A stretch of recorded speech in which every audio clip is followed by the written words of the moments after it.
ini aku akan menceritakan sebuah kisah yang berjudul Bangau Mati Karena Keserakahannya, karya Iwayan Maswinaru.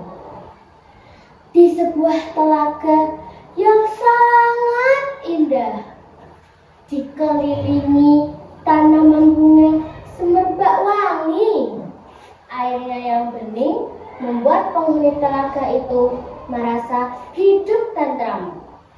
Di telaga itu penuh dengan ikan berwarna-warni, ada mujair, gurame, ikan mas, dan banyak lagi yang lainnya.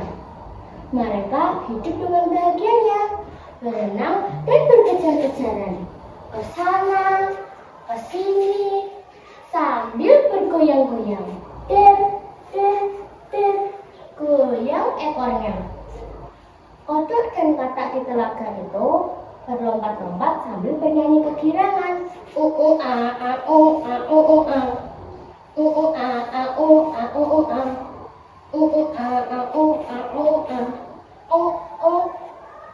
Namun ada suatu ancaman bagi mereka. Di sana hidup seekor bangau, tetapi bangau ini sudah tua, tenaganya pun lemah. Suatu ketika bangau sesali dirinya karena tidak mampu menangkap ikan seperti dulu lagi. Kenapa aku lemah? Tidak segesit dulu lagi. Aku tidak mampu berlari dan menangkap ikan di telaga itu. Apa yang harus kulakukan? Aku tidak mau mati kelaparan.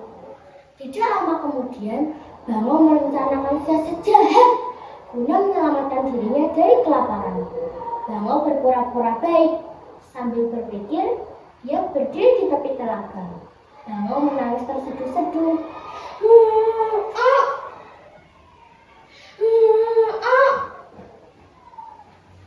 Kodok dan ikan-ikan berenang melewatinya, tetapi bangau tidak mencoba untuk menangkapnya. Kodok pun berpikir dan berkata, "Kenapa dia tidak menangkap kita ya? Iya, kenapa dia menangis? Coba kita dekati dia, Kodok." Kodok dan ikan-ikan pun berenang mendekatinya. Sembari merasa heran, kejadian apa yang menimpa bangau? "Hei bangau, kenapa kamu sedih? Kamu lapar ya? Kalau kau mampu, tangkaplah aku. Tangkap aku, tangkap aku, tangkap aku, Kodok pun mengejek bangau, tetapi bangau terus terisak menangis, semakin bersedih dan berkata sambil memiringkan kepala, Tidak anakku, aku telah puas memakan ikan dan segala isi telaga ini. Semua itu akan aku akhiri. Aku sadar mengapa kita sesama binatang saling memangsa. Apa yang Tuhan inginkan di sana? Mengapa Tuhan bersedih?" "Begini sang kodok, aku sedih karena mendengar orang-orang akan menguras telaga ini dan ditimbun dengan tanah-tanah, lalu ditanami sayur-sayuran. Jika itu benar terjadi, semua penghuni telaga ini akan mati, dijajikan ikan bakar, pecel lele. Aku sedih sekali. Apa yang harus kita lakukan?" Mendengar berita dari bangau, ikan-ikan merasa gelisah dan ketakutan, mengabarkan berita itu kepada semua penghuni telaga. "Apa yang harus kita lakukan ya?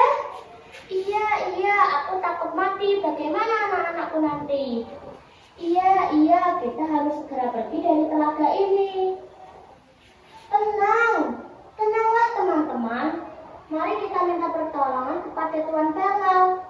Mudah-mudahan Tuan Bangau menyelamatkan kita. Tuan Bangau, kemarilah, tolong selamatkan kami. Hanya Tuan yang bisa menyelamatkan kami. Bangau pun tertawa dalam hati. Hahaha, ini santap siangku sekarang.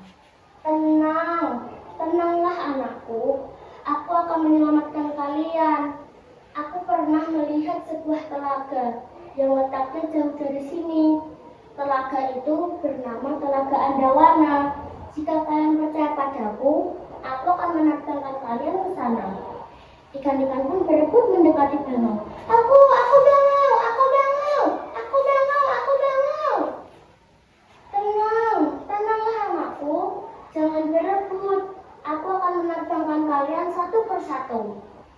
sudah tua, tenagaku lemah dan cepat lelah. Bangau pun mematuk ikan menggunakan paruhnya, lalu diterbangkan ke angkasa sambil mengepak-ngepakkan sayapnya. Purr, purr, purr. Bangau hinggap di sebuah tebing berbatu, lalu memakan ikan-ikan itu dengan lahapnya. Nyam, nyam, nyam, nyam, nyam, nyam.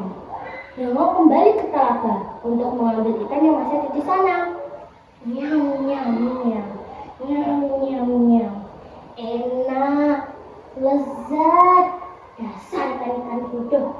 Mau saja aku bohongi. Sekarang aku bisa makan enak, lezat sekali.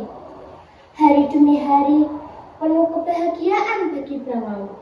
Dia terus menerbangkan ikan lalu memakannya sesampainya di sana. Setelah Bangau kembali ke telaga, seekor kepiting berteriak dengan lantangnya. Hei Bangau, kau tidak adil. Kau hanya menerbangkan ikan-ikan itu saja. Kapan giliranku?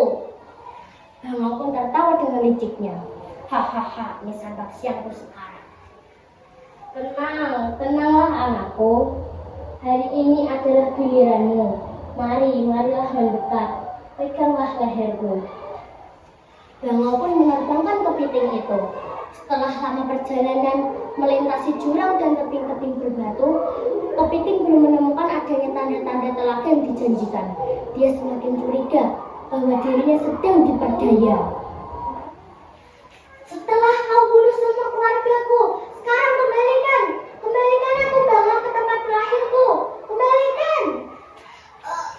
Ampun kepiting, ampun. Sambil menahan rasa sakit, kepiting kembali terbang ke telaga. Sesampainya di sana, kepiting melampiaskan kemarahannya dengan mencengkram leher Bangau sekuat-kuatnya. Rasakan ini, karena kau serakah sekali